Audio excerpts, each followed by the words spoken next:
Donald Trump ভেবেছিলেন চীনা পণ্যে দফায় দফায় শুল্ক আরোপের পর নতজানু হয়ে হয়তো শুল্ক মুক্তির জন্য মার্কিন প্রশাসনের শরণাপন্ন হবেন চীনা প্রেসিডেন্ট শি জিনপিং। চীন থেকে আসবে একটি ফোন, অথচ হলো তার উল্টোটা। এরপরই মার্কিন পণ্যে ৮৪% থেকে বাড়িয়ে ১২৫% পর্যন্ত শুল্ক আরোপ করেছে চীন। শুল্কযুদ্ধ নিয়ে প্রথমবারের মতো মুখ খুললেন শি জিনপিং।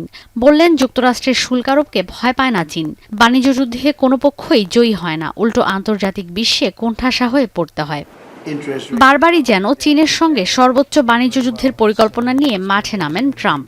এবারও তার ব্যতিক্রম হয়নি। বিশ্বের অন্যান্য দেশে শুল্ক আরোপ ৯০ দিনের জন্য স্থগিত করলেও চীনা পণ্যে সব মিলিয়ে প্রায় ১৫০% পর্যন্ত শুল্ক আরোপ করে বসে আছেন মার্কিন প্রেসিডেন্ট ডোনাল্ড ট্রাম্প। এরপরও বারবার বলে যাচ্ছেন, বাণিজ্য যুদ্ধ শেষ করতে চীনের সঙ্গে আলোচনা আর চুক্তিতে যেতে রাজি তিনি।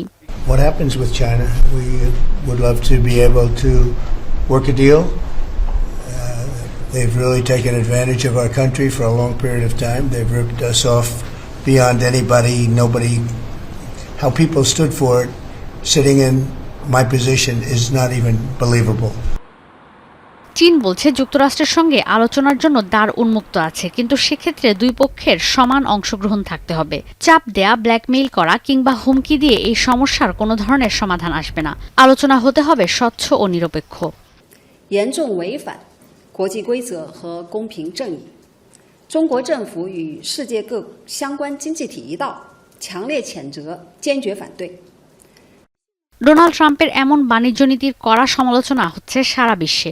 বিশ্লেষকরা বলছেন, এতে করে শুধু আমদানি বাণিজ্য নয়, কমে যাবে যুক্তরাষ্ট্রের রফতানি বাণিজ্য, দেখা দিতে পারে বিশ্বমন্দা। যদিও তীব্র বাণিজ্য যুদ্ধের প্রস্তুতি নিয়ে বসে থাকলেও চীন ছাড়া অন্য দেশের শুল্ক আরোপ ৯০ দিনের জন্য স্থগিত করায় যেন হাফ ছেড়ে বেঁচেছে ইউরোপীয় ইউনিয়ন। পাল্টা শুল্ক আরোপ স্থগিত করেছে EU. We want to talk to the Americans. We want to achieve deals that benefit both sides. We've offered them 0 for 0 on industrial products and goods.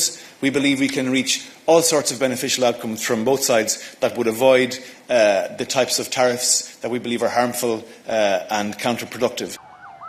White house বলছে, আলোচনার জন্য কখনোই এগিয়ে যাবে না যুক্তরাষ্ট্র, এগিয়ে যেতে হবে চীনকেই। ট্রাম্প প্রশাসনের প্রত্যাশা, সমস্যা সমাধানে ফোন আসবে শি জিনপিং প্রশাসনের কাছ থেকে। কিন্তু বেইজিং সূত্র বলছে, আলোচনার পরিবর্তে বাণিজ্য যুদ্ধ শুরুর প্রতিশোধ নিতে প্রস্তুত চীন সরকার। সেক্ষেত্রে চীনের পক্ষ থেকে আলোচনার কোনো সম্ভাবনাই নেই।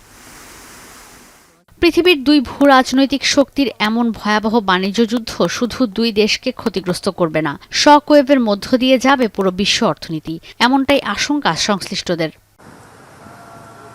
ঈশিতা ব্রহ্ম, এখন বিশ্ব। কালার এক্সপার্ট, জর্জ স্যাপ এবং মাইল্ড অন হ্যান্ডস টেকনোলজি সমৃদ্ধ অরিক্স ক্রিস্টাল ওয়াশ আপনার লন্ড্রি এক্সপার্ট।